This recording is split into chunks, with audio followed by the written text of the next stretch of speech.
هبي أنصار الهدى. آپ تو بچے اور ہمارے بھی پیدائش سے پہلے ہی یہ ملک بنا. چند دن پہلے ہی ہمارے جنرل غلام محمد صاحب اور بریگیڈیئر اسلم نیائی صاحب بیٹھے ہوئے تھے تو یہ تقسیم کے وقت کی کہانی سنا رہے تھے. تو تھوڑی دیر کے بعد میں نہیں سن سکا، مجھے لگا جیسے میرا دل پھٹ جائے گا. ایسی انہوں نے کہانیاں سنائی.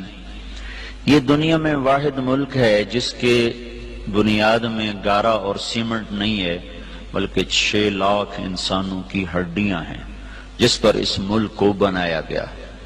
ہم تو لوکل لوگ ہیں، مہاجر نہیں ہیں، لہذا ہم نے وہ قربانی نہ دیکھی نہ چکھی. میرے والد صاحب کے ایک دوست تھے، وہ مہاجر تھے جالندھر کے. وہ کبھی کبھی ہمارے ڈیرے میں آیا کرتے تھے، بات کرتے تھے.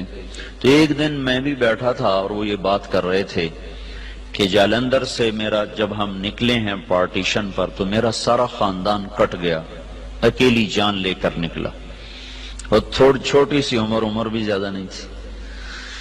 تو دن میں چھپتا تھا کماد کے کھیت میں. اگست میں کماد اچھا خاصا بڑا ہو جاتا ہے.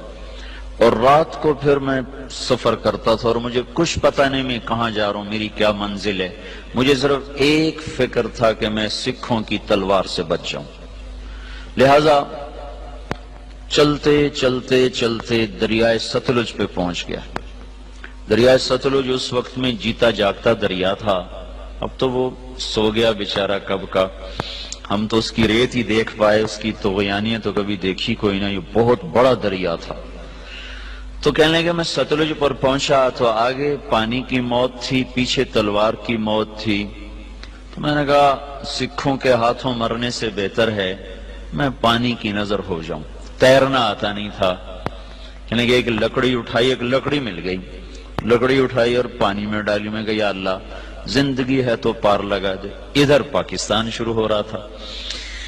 تو کہنے لگے جب میں تھوڑا سا اندر گیا تو میں کیا دیکھتا ہوں، سارا دریا لاشوں سے بھرا ہوا بہ رہا تھا. لاش کے ساتھ لاش ایسی ملی ہوئی تھی. معصوم بچے، حسین نوجوان، خوبصورت بیٹیاں، بوڑھی مائیں، بوڑھے باپ ایسے جا رہے تھے. اگرچہ وہ منزل کو پہنچ چکے تھے کہ انہوں نے اللہ کے نام پہ قربانی دی، لیکن ہماری نظر میں وہ ایسی منزل کے راہی تھے جس کا آگے پتہ ہی کوئی نہیں ہے. ستلج کی لہریں ان کا کفن بن رہی تھیں اور ستلج کی تہ ان کی قبر بن رہی تھی. یہی کچھ راوی میں ہو رہا تھا، یہی کچھ چناب میں ہو رہا تھا. یہ 3 دریا ہندوستان سے آتے تھے، ان تینوں میں یہ بہ رہی تھی.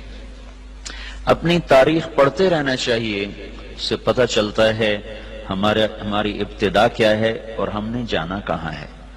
بدقسمتی ایسی ہوئی میرے عزیزو کہ اس ملک کو نا اتنی اللہ نے دولت سے نوازا ہے کہ آپ اور ہم اندازہ ہی نہیں کر سکتے.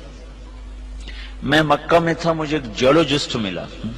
وہ کہنے لگا میں اپنے علم کی بنیاد پر کہتا ہوں کہ پاکستان جیسی زمین پوری دنیا میں کسی کے پاس کوئی. اس کو صرف ایک کینسر لگا، وہ بددیانتی کا، خیانت کا، چور بازاری کا اس کو کینسر لگا. اگر یہ اس ملک میں نہ ہوتا تو یہ دنیا میں جنت کا ٹکڑا ہوتا. اور اس ملک کو میرے عزیزو جو لوٹا ہے نا، وہ ان پڑھوں نے نہیں لوٹا، زمینداروں نے، تاجروں نے نہیں لوٹا، بڑے ہائی کلاس پڑھے لکھے لوگوں نے اس کو لوٹا ہے. چونکہ انہوں نے ڈگریاں تو حاصل کی پر انسانیت نہ سیکھ پائے. تو اتنی بڑی قربانیاں ہوئیں اور ہم تو میرے عزیزو کانٹے ہی چننے والے رہ گئے. بہار دیکھی نہیں اس ملک نے. چند مخلص لوگ نہ ہوتے تو اب تک یہ ملک بک چکا ہوتا یا ہندوستان کے قبضے میں جا چکا ہوتا. کہیں کہیں چراغ اب بھی جل رہے ہیں جن کی وجہ سے تھوڑی تھوڑی روشنی ہے اور یہ قافلہ دھیمے دھیمے دھیرے دھیرے وہ رواں دواں ہے. اگر وہ بھی نہ ہوتے تو اس ملک کو تباہ ہونے میں کوئی کسر باقی نہ چھوڑی تھی بددیانت ٹولے نے.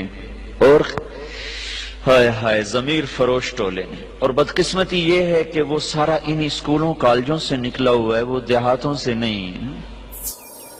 هبي أنصار الهدى